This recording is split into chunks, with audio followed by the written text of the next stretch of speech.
because kids can't conceptualize the structure of an essay. Most of them can't, anyway. C, it goes with what I was talking about initially. Common Core focuses on skills, not academic content knowledge. Why does that matter?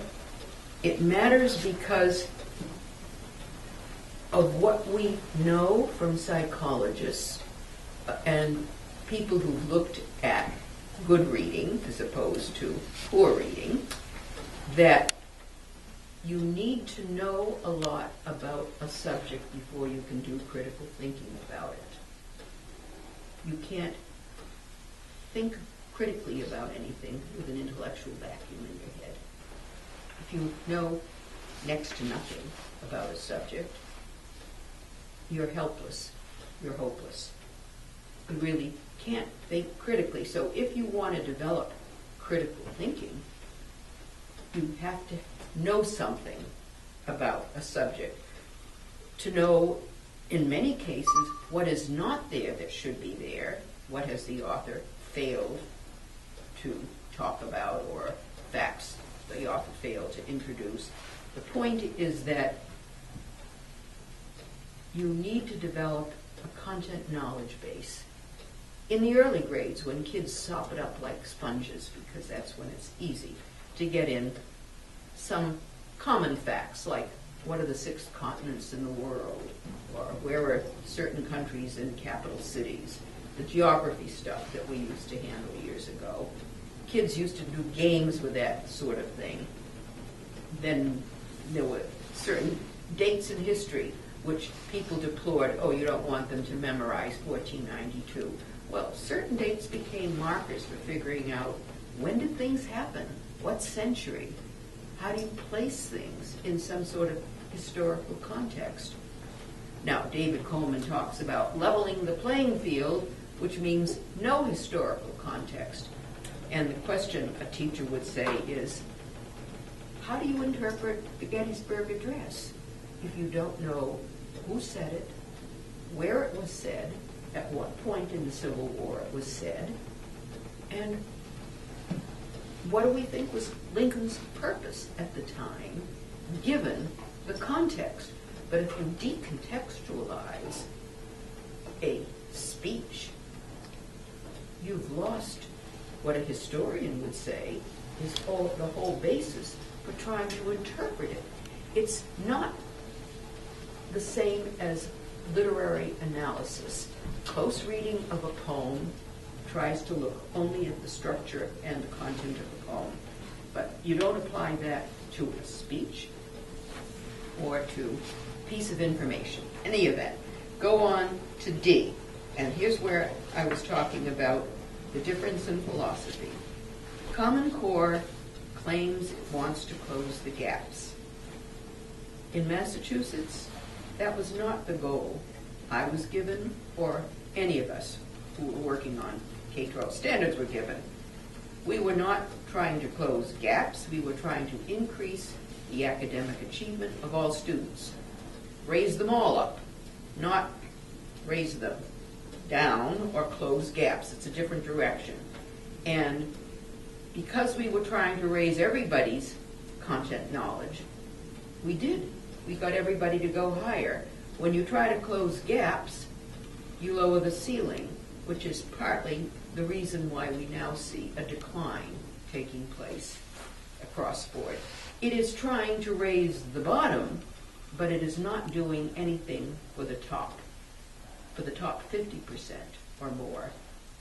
Now, there are other ways of looking at that, and I won't get into it right now, but it raises a lot of serious ethical questions about not doing something for the top 50%. E, it leads to an incoherent curriculum in all subjects instead of strengthening reading skills. And that was what I tried to tease out in a book on what would teachers do if they were trying to have a coherent reading curriculum, reading and literature curriculum. Now, what does coherent mean? It means that things tie from one to the other, that there's a cumulative learning sequence that's there somewhere. It's true in most well-planned textbooks.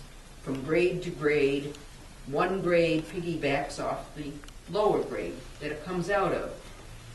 Things follow logically. It would be the same in music or in many other areas where you expect the next body of whatever you're studying to be at a more advanced level and to relate to what you already know about the subject. You work on a Beethoven sonata after having worked on some easier sonatas, so you have an understanding of what a sonata is to begin with. There will be a main theme, there will be a development, and so forth. I mean, you have something that you've learned. It may be something you change once you're an adult and you're sophisticated, but for a child's learning purposes, this is what you want to help a child learn to accumulate a body of knowledge. And Common Core does not lead to a coherent curriculum, just the opposite. And the end is where I think the problem then lies with a lot of these little snippets of reading comprehension. They may be on green things, or they lead to politically correct thinking because they don't give students alternatives. And I think particularly of the research strand in Common Core and on the tests. And how many of you are familiar with what they call research on Common Core tests? Have any of you looked at the examples of what they call research? Well, I had to go through them for this white paper I co-authored with Mark McQuillan and Richard Phelps last fall. I happen to like research. I always like research. Not the kind where look up in the encyclopedia what it has to say about red squirrels and write all you know about red squirrels in North America, something like that. I mean, that's not the kind of research I'm talking about. But a real research question usually takes time. I mean, high school teachers know that before you can refine your question and really know where you're going for your sources, you've got to go back and forth. There's a recursive process, as they often call it, where you start out with a topic you're interested in, look up a few references, and then you go back and forth until you've narrowed down what you think might be the most informative references on all sides of the issue if it's a controversial issue, and then you refine your question, and then you start organizing your paper. Well, the problem with research as it appears in PARC, and I say PARC in particular because that's the one we use here in Massachusetts. Smarter Balance is being used in New Hampshire. But PARC's research questions give the students the 2 or 3 different articles they are to use, give them the research question, and then tell them. Usually it has a contrast of some kind. Say whether or not you like X. And then use the 3 sources that you've been given to write your little piece of writing. And I said to Mark McQuillan, because we used to talk a lot about this, he's retired now, but he used to be a superintendent in Beverly many years ago, as well as superintendent in the state of Connecticut, Commissioner of Education. I said, is that how you do research? Is that real research? He says, of course not. You have to figure out a question, and you've got to find your sources. If you're being given your sources and being given the question, you're not being taught how to do research. This is not an assessment of research skills. It's basically telling puppets what to do.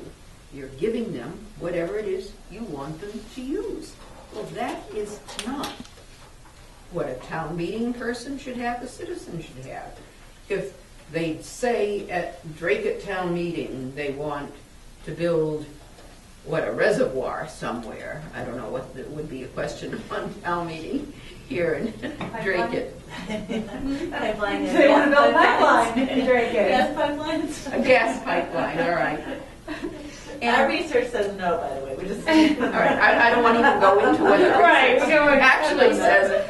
But if you're doing research, okay, let's find out what are the pros and cons and go find the information that's out there, put it together, organize it, and figure it out, whether there are costs and trade-offs, balances, whatever. That's what you would expect for a real research report. But if you're told you use only these two pieces of these two research references, that's not doing real research. In any event, this is misleading in part, that this is an assessment of research. It isn't.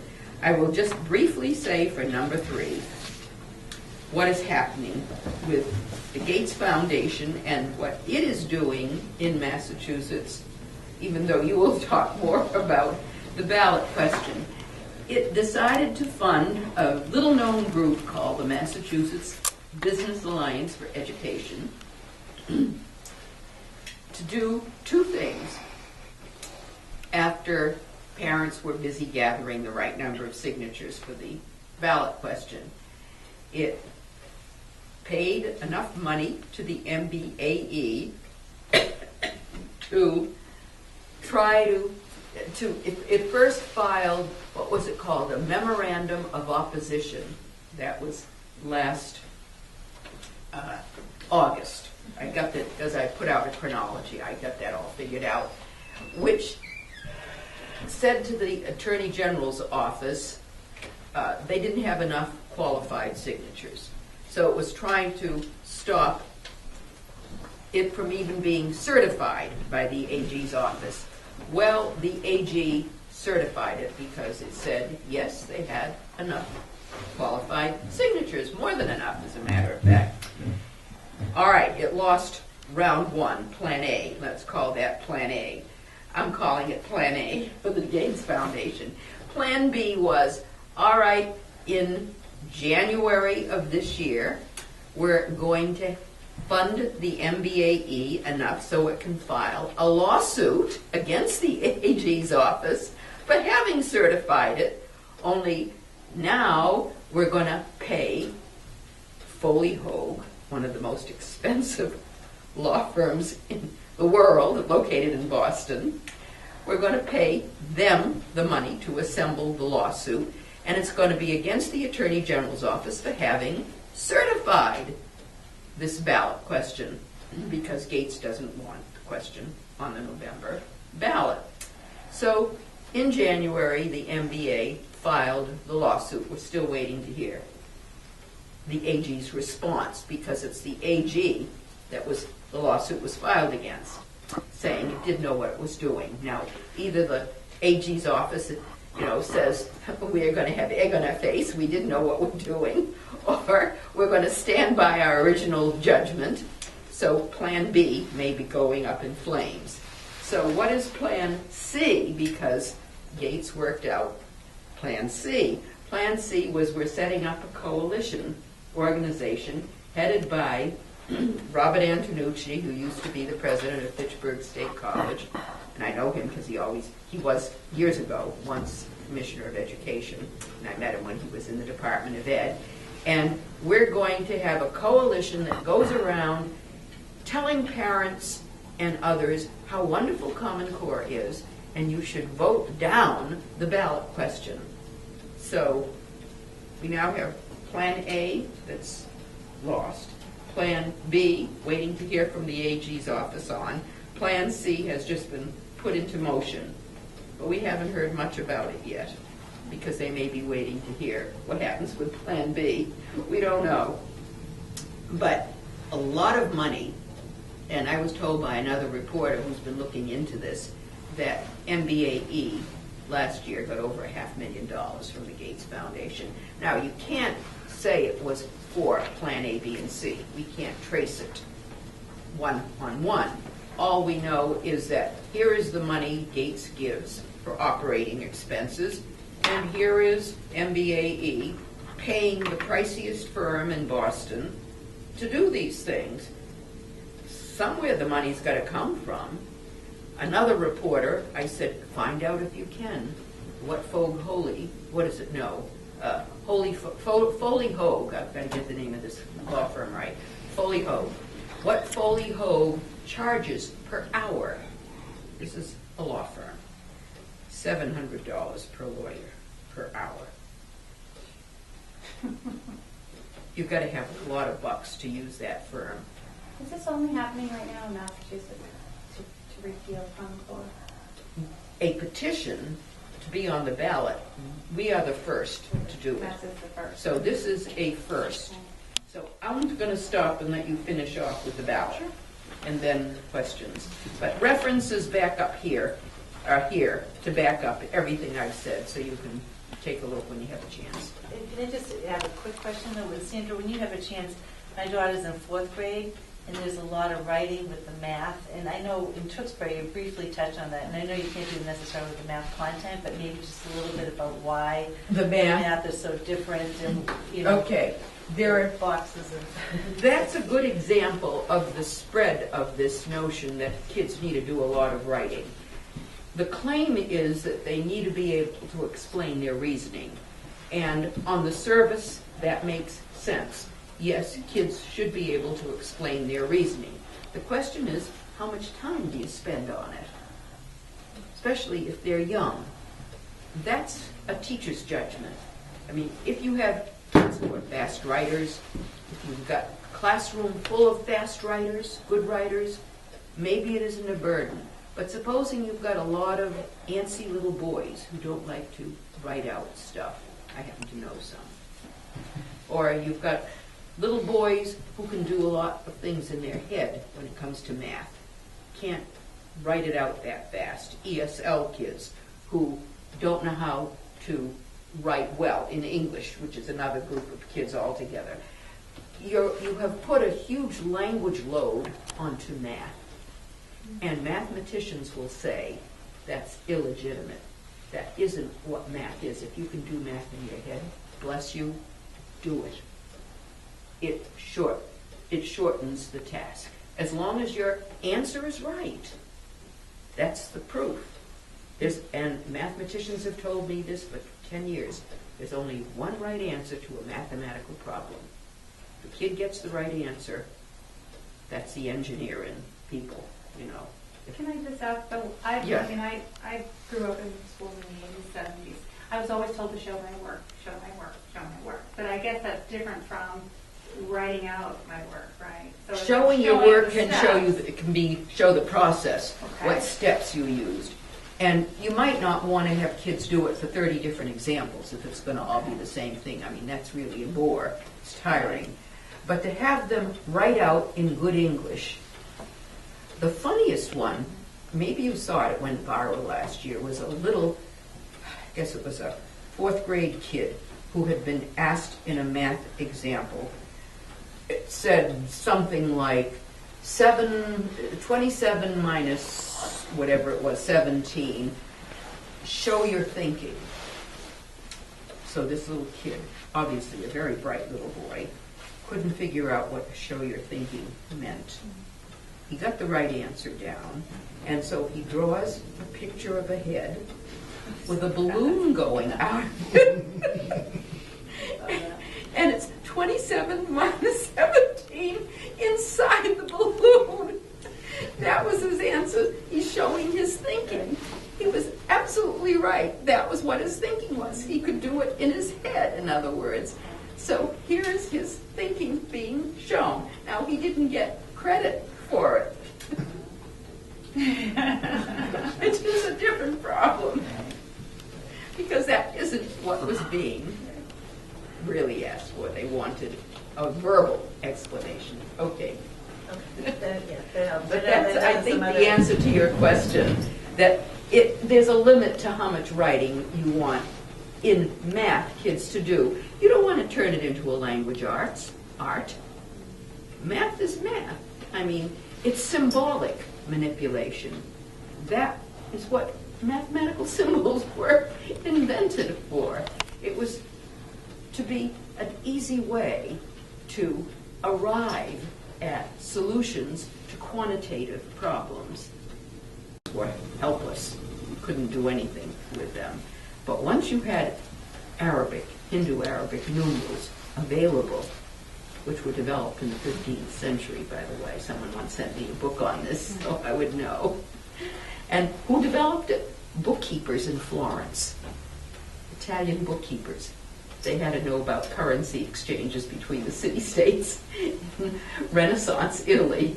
And so they developed these systems with the algorithms we know today in order to facilitate all this work they were doing as the bookkeepers in these business homes or trade exchanges, whatever they were called then. But that's where these algorithms come from, 15th century Florence. In any event, you don't want to turn math into a language subject with a little bit of symbolic manipulation. Any mathematician will tell you, yes, you can ask a mathematician how he arrived at an answer, he or she arrived at an answer, but you really want fast answers at a higher level if they're going to be doing calculus or other forms of mathematics, because otherwise they will get lost and bogged down with these lower level manipulations if they've got to write out or think through all these different steps and stages instead of using these standard algorithms which were designed to quicken the process. In any event, you go ahead. I think just from my perspective, my little girl, she's in second grade, and with math, last year in first grade, she really liked it. It was addition. It wasn't, too overwhelming for her. She did great. She liked doing it. And now this year, what's happening is right off the bat, right when school started, it was tons of word problems, and it felt like algebra for me. Like reading it, oh sure, I get it. That's not a problem. But she, so she has to read through it, and she's not a great reader. But she was good in math. So I think the kids always have a tendency to be really good in one, not so good in another. And she has struggled with that, so she'd have to, read the problem and figure out, which I think was, I felt like she would have understood it better if she had just focused on more just basic addition and subtraction.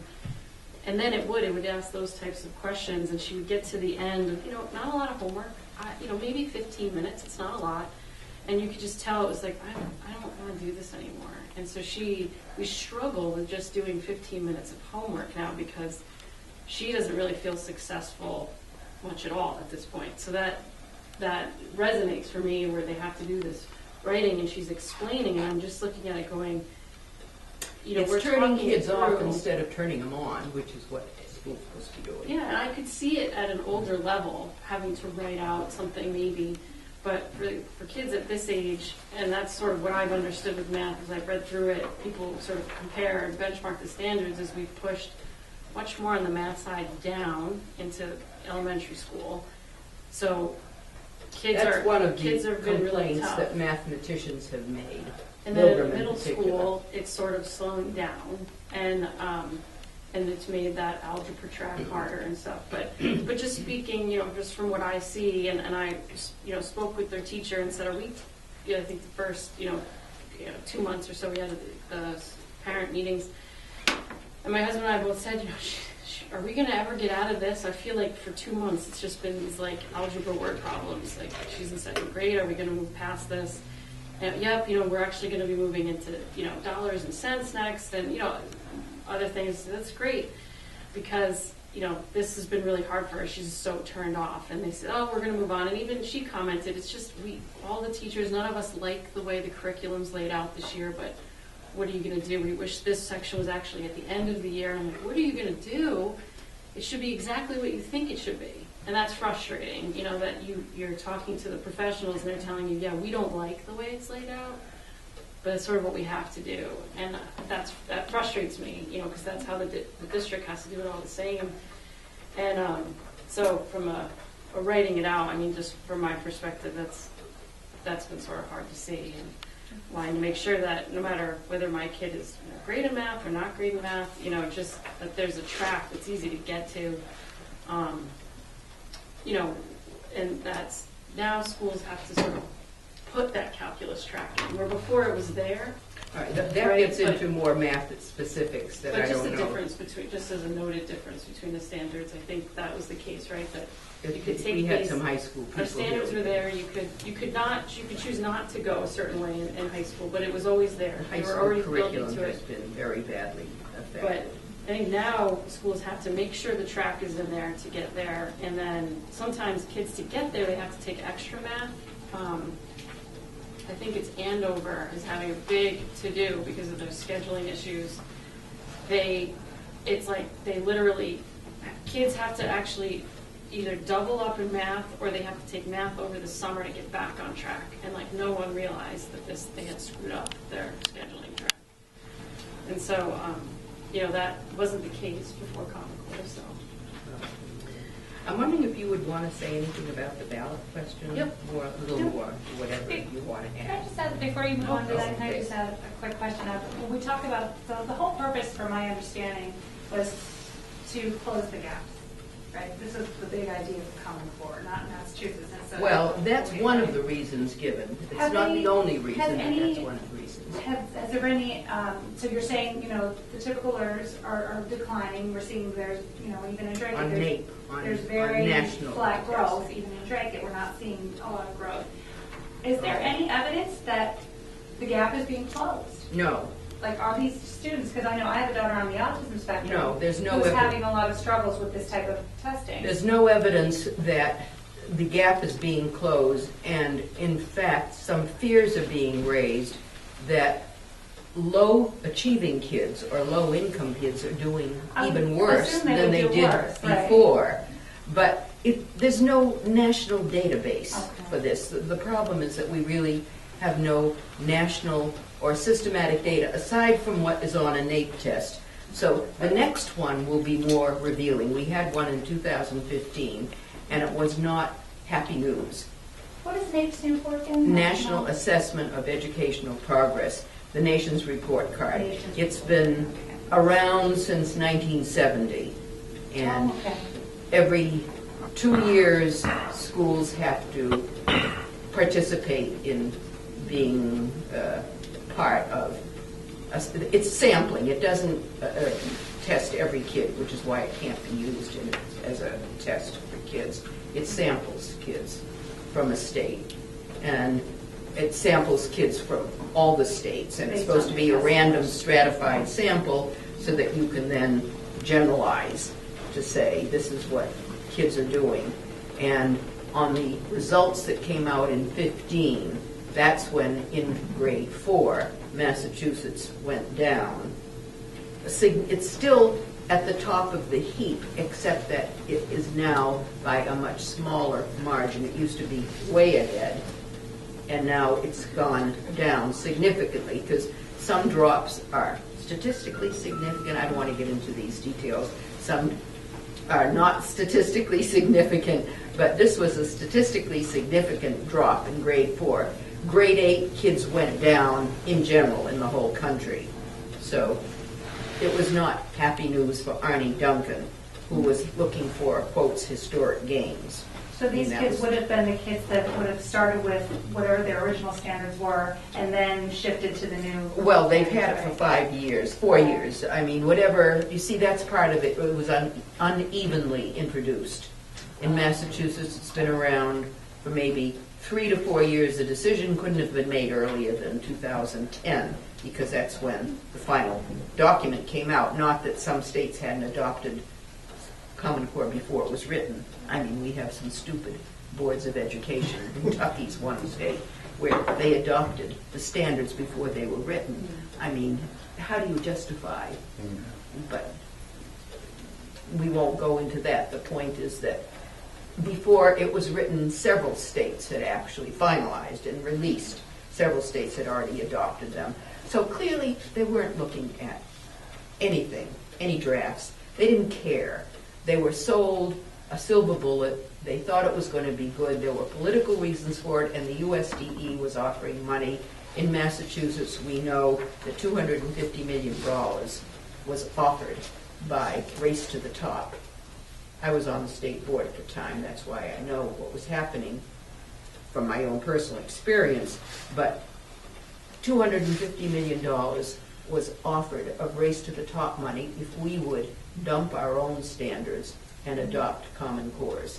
And the Board of Ed, under then Governor Patrick and Commissioner Chester, decided it wanted the $250 million. So that was a board decision, not a ballot. No, that was a board decision. In most cases, in most states, it was made by a state board of education, because in most states, they have the authority. They're part of the administrative branch of government. You have to understand the separation of powers. In most states, state boards of ed are under a governor's office. They're appointed in part or wholly by a governor, different arrangements in different states. And they have the power, either from a state constitution or from a state legislature, to adopt standards. It all depends in a state what the statute says, who has the authority. And in this state, they have the authority to adopt standards after public hearings and to adopt assessments as well. So that's why it was a state board decision. But the state legislature had nothing to do with it. It didn't even know about it. Most state legislatures knew nothing about it, which is why I've testified in about 25 different states in the past 5 years, because they have wanted to find out what's Common Core, what's going on. You know, suddenly they're waking up because they're hearing complaints from constituents who are saying something about what's going on in the classroom, and the legislature has no idea what's going on. They have no kids in the school. So they're now asking, and Milgram and I have been going around testifying to tell them from our perspective what's going on.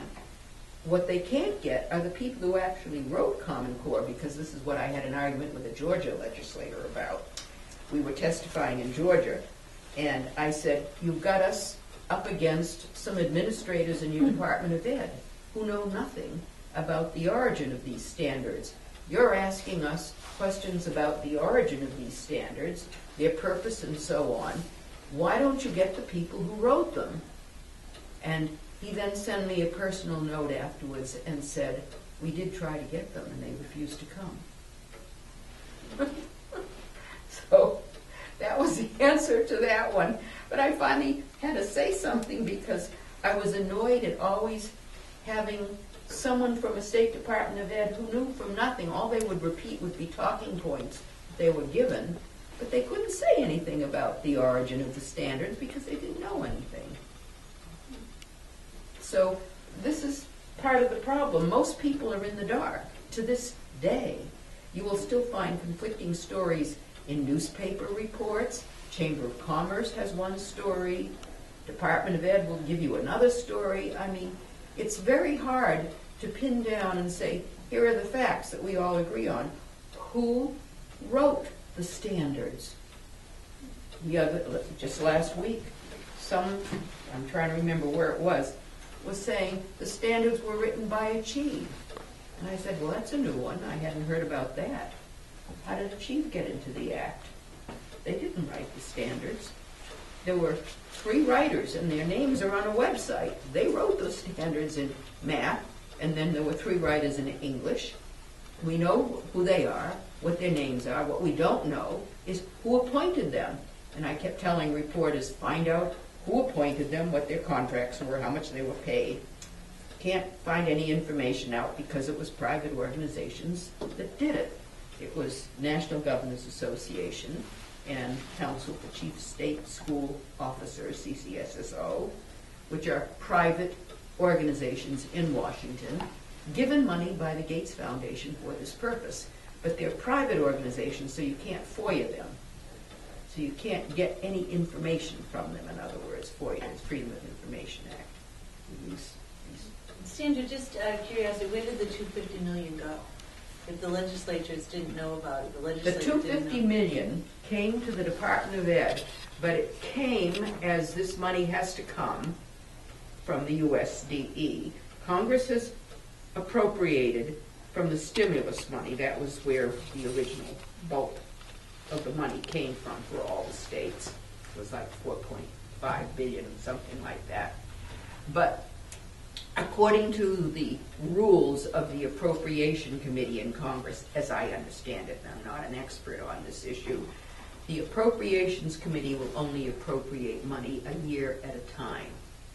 Every year, the House and Senate Appropriations Committee will have a meeting and appropriate money. So the $250 million came a quarter of that amount over a 4-year period. It's all gone. Some of it was to be used for other things. Some of it was to be used for developing a teacher evaluation scheme. If you remember, were paying attention or are interested in the topic, this is where Arnie Duncan was putting a lot of his weight in for getting teacher evaluations coming out of the Race to the Top money. He wanted to tie that money to the development of a teacher accountability scheme that would be developed by the states with their Race to the Top money. Now, all states didn't get the money, only 17 did. But this was another part of the clever gimmick that one of his associates in the USDE even bragged about the fact that what it did was, in their applications, all states submitted an application because all states wanted the money. No one knew who was going to get the money, but they all submitted an application. And in Massachusetts, Gates paid Bridgespan, we were talking about Bridgespan, $250,000 to write the application for the state to submit. And Gates did that for about 13 to 15 states. He paid some group $250,000 each, but he chose the writers. They wrote the applications. Now, if every state's writing an application for a Race to the Top grant, on the application, they are committing themselves, number one, to college and career ready standards, participation in a state assessment, and the development of a teacher evaluation scheme. Just to fill out the application. This is all in the application. And they also have to get the signatures. This was very clever. So they're all committing themselves, and they've got to get the signatures of 6 people from higher ed, because this was where they were really going. This was the payoff, that they would give credit-bearing coursework to all freshmen who passed a college and career readiness test in the state, grade 11. So who did they get? Because this is what Milgram looked at. He was saying no mathematics professor anywhere is ever going to agree to this blah, blah, blah. I mean, he knows mathematics people, and they're not going to agree to give credit for students who come into college and they still don't know algebra, but they're going to get credit. So he looked to see what was happening in California, a few other states. Turns out that most of the signatures, can't say they're all because we don't have systematic information, most of the signatures came from college administrators who don't teach freshmen, don't teach undergrad courses at all.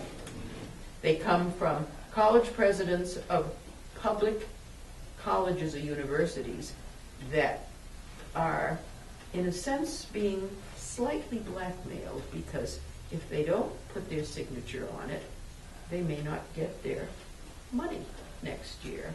The Pell Grants may not come the next year. I mean, there are different forms of the way in which they can be punished if they don't put a signature on. But typically, most of them just asked a lower level college administrator who doesn't teach, who knows what kind of administrator they are, dormitory administrator or something. I mean, sanitation grounds. I mean, it doesn't matter. The point, it's like ship's bells ringing. But it is a great ball to talk. So we have to go just because we have to jump. Oh, I know. Do you guys want this specific questions? I know we want to talk Come about up with the any ballot, and questions quickly. I know you had to go on. Why? I have an appointment. I'm so sorry. Like I really. Is it okay for you? Yeah, thank you. Oh, if you have to Can drive back to Can I Boston. make sure I take Questions answered, email me. I'm happy to answer